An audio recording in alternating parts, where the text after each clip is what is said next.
Hello friends, welcome to Mechanical Engineering Solutions. കഴിഞ്ഞ ക്ലാസ്സിൽ നമ്മൾ ഡൈനാമിക് വിസ്കോസിറ്റിനെ പറ്റി ഇങ്ങനെ ചെറുതായിട്ട് പഠിച്ചു വന്നു. അപ്പം ഡൈനാമിക് വിസ്കോസിറ്റി പഠിക്കുന്നതിൻ്റെ കൂടെ തന്നെ പഠിക്കേണ്ട ഒരു കാര്യമാണ് കൈനമാറ്റിക് വിസ്കോസിറ്റി. നമ്മൾ അറിഞ്ഞിരിക്കേണ്ട ഒരു കാര്യം, കൈനമാറ്റിക് വിസ്കോസിറ്റി എന്ന വേറൊരു അഡീഷണൽ പ്രോപ്പർട്ടി അല്ല. ശരിക്കും പറഞ്ഞാൽ ഡൈനാമിക് വിസ്കോസിറ്റിൻ്റെ ഒരു ഡെറിവേഷൻ, അതായത് അതിൻ്റെ അകത്ത് ഡിറൈവ് ചെയ്തെന്ന് ഒരു പ്രോപ്പർട്ടി മാത്രമാണ്. അപ്പം കൈനമാറ്റിക് വിസ്കോസിറ്റി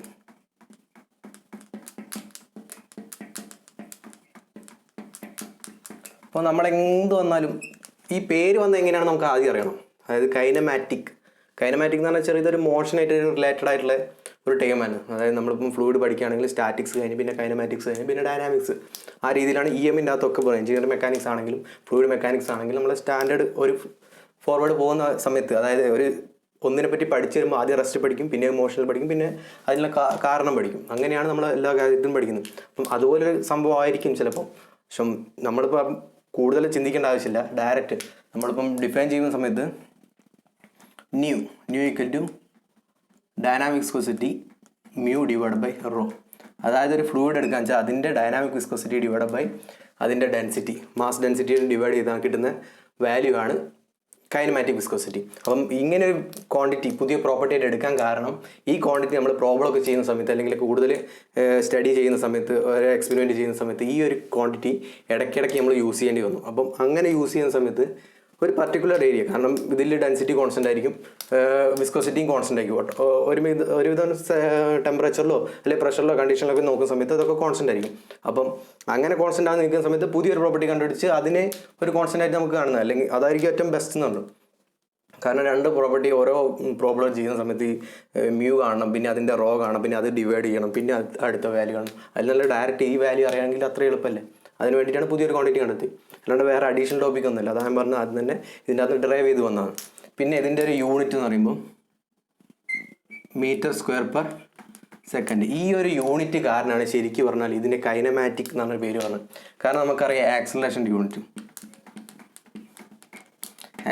യൂണിറ്റ് എന്താ, metre per second square. Velocity metre per second. ഈ ആക്സിലേഷനും വെലോസിറ്റിയും കൈനമാറ്റിക്കും റിലേറ്റഡ് ആയിട്ടുള്ള ടൈമാണ്. അപ്പം അതിൻ്റെ രണ്ടിൻ്റെ യൂണിറ്റിന് ഒരു സിമിലാരിറ്റി ഉണ്ട് ഇതിൻ്റെ യൂണിറ്റ്. അതുകൊണ്ട് മാത്രമാണ് കൈനമാറ്റിക് വിസ്കോസിറ്റി എന്ന് അതിന് പറയുന്നത്. അല്ലാണ്ട് ഡൈനാമിക് വേറെ ഒന്നും കൈനമാറ്റിക് വേറെ ഒന്നുമില്ല. ഡൈനാമിക് വിസ്കോസിറ്റി നമ്മൾ പഠിക്കുന്ന സമയത്ത് വിചാരിക്കും സ്റ്റാറ്റിക് കഴിഞ്ഞ് കൈനമാറ്റിക്കിൽ വരുന്ന പോലെ ഡൈനാമിക് വിസ്കോസിറ്റി ചിലപ്പം സ്റ്റേഷനറി ഫ്ലൂയിഡിൻ്റെ വിസ്കോസിറ്റി ആണെന്നൊക്കെ വിചാരിച്ചു. പക്ഷെ അങ്ങനെയൊന്നുമല്ല. ഡൈനാമിക് വിസ്കോസിറ്റിയാണ് അതിൻ്റെ ശരിക്കൊരു വിസ്കോസിറ്റി എന്ന് പറയുന്നത്. ഫ്ലൂയിഡിൻ്റെ വിസ്കോസിറ്റി ആണ് ഡൈനാമിക് വിസ്കോസിറ്റി. മറ്റേത് ഈ ഒരു സിമിലാരിറ്റി ഉള്ളത് കൊണ്ടാണ് കൈനമാറ്റിക് വിസ്കോസിറ്റി. പിന്നെ ഹീറ്റ് ട്രാൻസ്ഫറിലോട്ട് പോകുന്ന സമയത്ത് നമുക്ക് അതിൻ്റെ മൊമെൻറ്റം എക്സ്ചേഞ്ചും കാര്യങ്ങളൊക്കെ ഇതിന് ഇൻഫ്ലുവൻസ് ആണ്. അപ്പം കൈനമാറ്റിക് വിസ്കോസിറ്റിയാണ് അവിടെ ഇമ്പോർട്ടൻറ്റ് കൂടുന്നത്. അപ്പം ഇത്രയും കാര്യങ്ങളാണ് കൈനമാറ്റിക് വിസ്കോസിറ്റി. ഇനി ഇതിൻ്റെ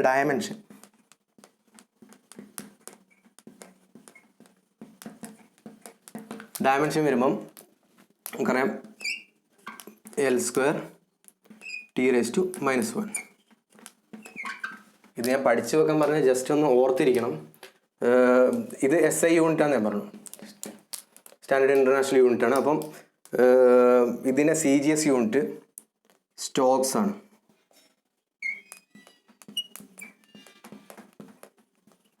ഓക്കെ, അപ്പോൾ 1 stokes equal to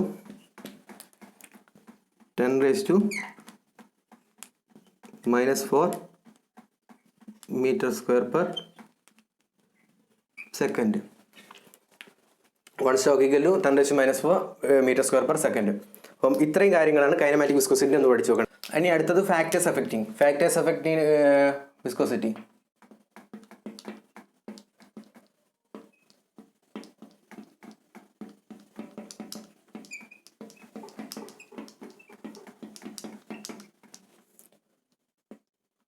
factors affecting viscosity നമ്മൾ ഫാക്ടേഴ്സിന് കൂടുതലായിട്ടും ചിന്തിക്കേണ്ടതായിട്ടില്ല. നേരെ ഡയറക്റ്റ് ടെമ്പറേച്ചറാണ് മെയിൻ ഫാക്ടറായിട്ട് വരുന്നത്. ടെമ്പറേച്ചർ. ഓക്കെ, ടെമ്പറേച്ചറിൻ്റെ കേസ് പറയുന്ന സമയത്ത് നമുക്ക് 2 കേസ് പറയണം. ഒന്നാമത് ലിക്വിഡും പറയണം, ഗ്യാസും പറയണം. കാരണം ഫ്ലൂയിഡ് എന്ന് പറയുമ്പോൾ ലിക്വിഡ്സും വരും, ഗ്യാസും വരും. അപ്പോൾ ഫ്ലൂയിഡിൻ്റെ അകത്ത് ലിക്വിഡ് പറയുന്ന കേസിൽ തന്നെ ലിക്വിഡ് എന്താണെന്ന് നോക്കാം.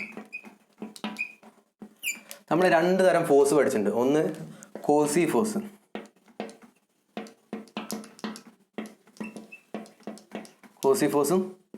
പിന്നെ അഡ്ഹസീവ് ഫോഴ്സും. ഓക്കെ, കോസി ഫോഴ്സ് എന്ന് പറഞ്ഞാൽ സെയിം മോളിക്യൂൾസ് തമ്മിലുള്ള അട്രാക്ഷൻ.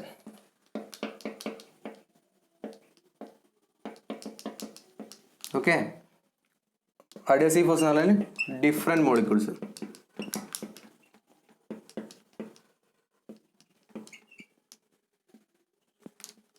ഓക്കെ, നമ്മൾ ലിക്വിഡ് കൺസിഡർ ചെയ്യുന്ന സമയത്ത് ലിക്വിഡ്സിൻ്റെ മോളിക്യൂൾസ് തമ്മിൽ സെയിം മോളിക്യൂൾസ് ആയിരിക്കില്ല. അപ്പോൾ സെയിം മോളിക്യൂൾസ് തമ്മിൽ ഒരു കോസി ഫോഴ്സ് ഉണ്ടാവും.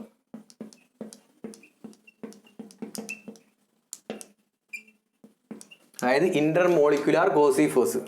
എല്ലാ മോളിക്യൂൾസ് തമ്മിൽ ഇതും അടുത്തുള്ള മോളിക്യൂൾസ് തമ്മിൽ ഇന്റർ മോളിക്കുലാർ സെയിം മോളിക്യൂൾസ് തമ്മിലുള്ള അട്രാക്ഷൻ ഉണ്ടാവും. ഇതാണ് എന്ത് വിസ്കോസിറ്റി കാരണമാണ്. ഓക്കെ, അപ്പോൾ നമ്മൾ എന്ത് ചെയ്യും, നമ്മൾ ഈ ഹീറ്റ് ചെയ്യുന്ന സമയത്ത്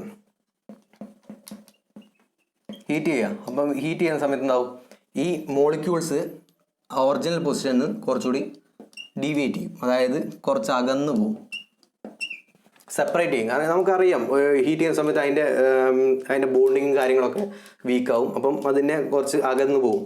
ഓക്കെ, അപ്പം ഈ ഫോഴ്സ്, അതായത് കോസി ഫോഴ്സ് കുറയും അല്ലേ. അതായത് അകന്നു പോകുന്ന സമയത്ത് അതിൻ്റെ ഫോഴ്സും കുറയും. അപ്പം കോസി ഫോഴ്സ് കുറയും. അപ്പം വിസ്കോസിറ്റി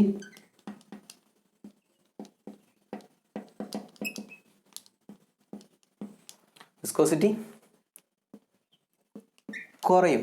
ഒന്നും നോക്കാനില്ല. കാരണം ചൂടാക്കുന്ന സമയത്ത് ആ മെറ്റീരിയലിൻ്റെ കോസി ഫോഴ്സ് കുറഞ്ഞു കഴിഞ്ഞാൽ പിന്നെ ആ മെറ്റീരിയലിൻ്റെ ആ പഴയ ഒരു അട്രാക്ഷനോ അല്ലെങ്കിൽ അതിൻ്റെ ഒരു ബോണ്ടിങ്ങും കാര്യങ്ങളൊന്നും ഉണ്ടാവില്ല. അപ്പോൾ അത് ടെമ്പറേച്ചർ കൂടുന്നതിനനുസരിച്ച് ഈ മോളിക്യൂൾസ് തമ്മിൽ അകന്ന് പോയിക്കൊണ്ടിരിക്കുക. അപ്പോൾ അകന്ന് പോകുന്ന സമയത്ത് അതിൻ്റെ കോസി ഫോഴ്സ് കുറയുകയും ചെയ്യും, കൂട്ടത്തിൽ വിസ്കോസിറ്റിയും കുറയും. ഓക്കെ, അപ്പം എന്താ നമ്മൾ പഠിച്ചത്, as temperature rises, temperature increase ചെയ്യുന്ന സമയത്ത് ഡൈനാമിക് വിസ്കോസിറ്റി മ്യൂ കുറയും. ഓക്കെ, ഫോർ ലിക്വിഡ്സിൻ്റെ കേസിലാണ് നമ്മളിപ്പോൾ പറഞ്ഞത്. ഓക്കെ, അപ്പോൾ ലിക്വിഡ്സിൻ്റെ കേസിൽ നമ്മൾ പഠിച്ചു ടെമ്പറേച്ചർ കൂടുന്നതിനനുസരിച്ച് വിസ്കോസിറ്റി കുറഞ്ഞുകൊണ്ടിരിക്കും. ഇനി നേരെ ഗ്യാസിൻ്റെ കേസിൽ എന്താ സംഭവിക്കുന്നത് നോക്കാം. കാരണം നമുക്ക് ഓൾറെഡി അറിയാം ഗ്യാസിൻ്റെ മോളിക്യൂൾസ് തമ്മിൽ അകന്നിട്ടായിരിക്കും ഉണ്ടാവുക. ഓക്കെ, അതായത് നമ്മൾ ലിക്വിഡ്സിൻ്റെ മോളിക്യൂൾസ് എടുത്താലും അല്ലെങ്കിൽ ഗ്യാസിൻ്റെ മോളിക്യൂൾസ് കമ്പയർ ചെയ്യുന്ന സമയത്ത് ലിക്വിഡ്സിൻ്റെ മോളിക്യൂൾസ് ഒന്നുകൂടി ക്ലോസ്ഡ് ബാക്ക് ആയിരിക്കും.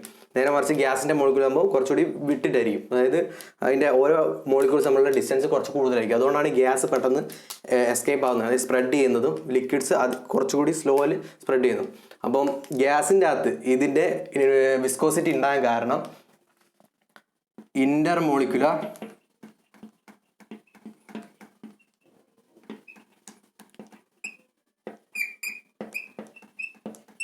മൊമെൻറ്റം എക്സ്ചേഞ്ച് എന്ന് പറയും. അതായത് ഒരു മോളിക്യൂൾസ് അതിനുള്ള തൊട്ടടുത്ത മോളിക്യൂൾസിലേക്ക് വരും ഫോഴ്സ്, അതായത് മൊമെൻറ്റം ചേഞ്ച് കാരണമാണ് ഇതിൻ്റെ അകത്തൊരു വിസ്കോസിറ്റി ക്രിയേറ്റ് ചെയ്യുന്നത്. അപ്പം ഈ വിസ്കോസിറ്റി ക്രിയേറ്റ് ചെയ്യുന്ന സമയത്ത് ഓൾറെഡി കോസി ഫോഴ്സ് എന്തായാലും കുറവാണ്. അപ്പം പിന്നെ നോക്കേണ്ട കാര്യം ആ ഒരു ഇന്റർമോളിക്കുലാർ മൊമെൻറ്റ് എക്സ്ചേഞ്ചിൻ്റെ കാര്യമാണ്. അപ്പോൾ ടെമ്പറേച്ചർ നമ്മൾ കൂടുന്ന സമയത്ത് ഹീറ്റ് ചെയ്യുന്ന സമയത്ത് എന്താ സംഭവിക്കുന്നത് നോക്കാം. അപ്പോൾ ഹീറ്റ് ചെയ്യുന്ന സമയത്ത് നമുക്ക് ഓൾറെഡി അറിയാം എന്തായാലും ടെമ്പറേച്ചർ കൂടുന്ന സമയത്ത് ഈ മോളിക്കുലാർ ആക്ടിവിറ്റി കൂടുകയാണ് ചെയ്യുക. നമ്മളിപ്പം കൂടുതലൊന്നും ചിന്തിക്കേണ്ട, ഒരു പാത്രത്തിന് മുകളിൽ പ്ലെയിൻ സർഫസ് അതിൻ്റെ മുകളിൽ ഒരു എന്തെങ്കിലും കല്ലോ എന്തെങ്കിലും കാര്യങ്ങളൊക്കെ എടുത്ത് വെച്ച സമയത്ത് പിന്നെ ആ ടെമ്പറേച്ചർ കൂടുന്ന സമയത്ത് ഇതിങ്ങനെ വൈബ്രേറ്റ് ചെയ്യാൻ തുടങ്ങും. കുറച്ച് കഴിഞ്ഞാൽ അടിയിൽ തീ കൊടുത്തു കഴിഞ്ഞാൽ വൈബ്രേറ്റ് ചെയ്യാൻ തുടങ്ങും. അത്രയും കാര്യങ്ങൾ ചിന്തിച്ചാൽ മതി. നേരെ സെയിം എഫക്റ്റ് തന്നെയാണ് നമ്മളൊരു മോളിക്യൂൾസിൻ്റെ അകത്ത്. അപ്പം ഹീറ്റ് ചെയ്യുന്ന സമയത്ത് നിന്ന് ഇന്റർ മോളിക്കുലർ ആക്ടിവിറ്റി കൂടും.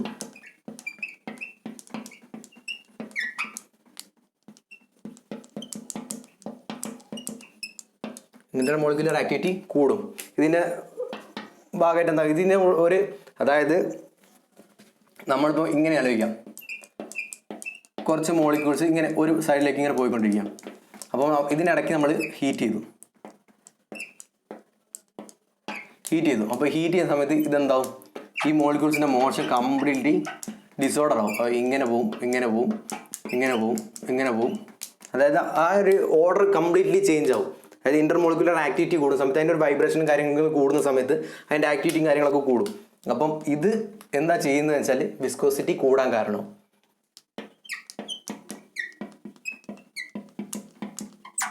കൂടും. ഓക്കെ, അപ്പം നമ്മൾ പഠിച്ച രണ്ട് കേസും എക്സാക്റ്റ് ഓപ്പോസിറ്റ് ആണ്. കാരണം ലിക്വിഡ്സിൻ്റെ കേസ് എടുക്കുന്ന സമയത്ത് ടെമ്പറേച്ചർ കൂടുന്നതിനനുസരിച്ച് വിസ്കോസിറ്റി കുറയും. അപ്പം ഗ്യാസ്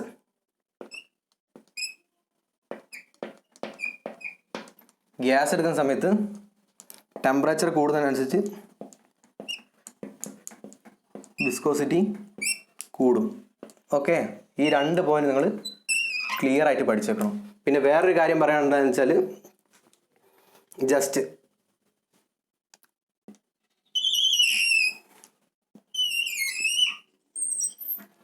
ഇതിപ്പം വിസ്കോസിറ്റി വേഴ്സസ് ടെമ്പറേച്ചർ ഗ്രാഫ് ആയിരിക്കാം.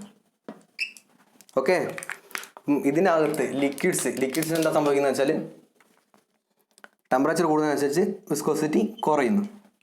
ഓക്കെ, ഇനി നേരെ നമ്മൾ ഗ്യാസിൻ്റെ കേസാണെങ്കിൽ ഗ്യാസിൻ്റെ കേസിൽ ആദ്യം വിസ്കോസിറ്റി കുറവായിരിക്കും, പിന്നെ ടെമ്പറേച്ചർ കൂടുന്നതിനനുസരിച്ച് കൂടിക്കൂടി വരിക വിസ്കോസിറ്റി.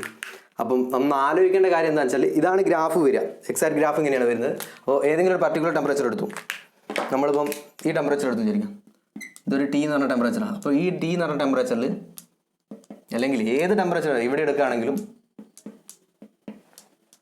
നമ്മുടെ mu gas always less than mu liquid. Okay, ഈ കാര്യം ഒന്ന് ഓർത്ത് വെക്കുക. കാരണം സ്റ്റാൻഡേർഡ് എല്ലാ കണ്ടീഷനിലും നോർമൽ കണ്ടീഷനിലും അതായത് ഒരു പർട്ടിക്കുലർ ടെമ്പറേച്ചർ എടുക്കുന്ന സമയത്ത് അതിൻ്റെ ഗ്യാസിൻ്റെ വിസ്കോസിറ്റി എപ്പോഴും ലിക്വിഡ് വിസ്കോസിറ്റിനെക്കാട്ടും കുറവായിരിക്കും. ഓക്കെ, ഗ്യാസിൻ്റെ വിസ്കോസിറ്റി കുറവായിരിക്കും, ലിക്വിഡിൻ്റെ വിസ്കോസിറ്റി കൂടുതലായിരിക്കും ഒരു പർട്ടിക്കുലർ ടെമ്പറേച്ചറിൽ. ഓക്കെ, ഇന്ന് പഠിപ്പിച്ച കാര്യങ്ങളൊക്കെ അത്യാവശ്യം ക്ലിയർ ആയെന്ന് വിചാരിക്കുന്നു. എന്തെങ്കിലും ഡൗട്ട് ഉണ്ടെങ്കിൽ കമൻറ്റ് സെക്ഷനിൽ ചോദിക്കുക. അപ്പോൾ ആസ് യൂഷ്വൽ എല്ലാ ദിവസവും പറയുന്ന പോലെ തന്നെ നിങ്ങൾ ബാക്കിയുള്ളവർക്ക് ഷെയർ ചെയ്യുക. കാരണം ഇത് ഓരോ എക്സാമിന് പ്രിപ്പയർ ചെയ്യുന്ന സമയത്ത് ഇത്രയും സിമ്പിളായിട്ട് അല്ലെങ്കിൽ എത്രയും ഒന്നെങ്കിൽ നിങ്ങൾ കാശ് കൊടുത്ത് ഓരോ കോഴ്സും കാര്യങ്ങളും ഓരോ ഇൻസ്റ്റിറ്റ്യൂട്ടിൻ്റെ കാര്യങ്ങളൊക്കെ പഠിക്കണം. അപ്പം ഇത്രയും സിമ്പിളായിട്ട് ഞാൻ പഠിച്ചൊരു എക്സ്പീരിയൻസും കാര്യങ്ങളും വെച്ചിട്ടാണ് ഞങ്ങൾക്ക് പറഞ്ഞിരുന്നത്. അപ്പം എന്തെങ്കിലും ഡൗട്ട് ഉണ്ടെങ്കിൽ അഡീഷണൽ കാര്യങ്ങൾ ഉൾപ്പെടുത്തണമെങ്കിലൊക്കെ നിങ്ങൾ പറയുക. ഓക്കെ, ബാക്കിയുള്ളവർക്ക് ഷെയർ ചെയ്യാൻ ശ്രമിക്കുക, മാക്സിമം സപ്പോർട്ട് ചെയ്യുക. Okay, thank you.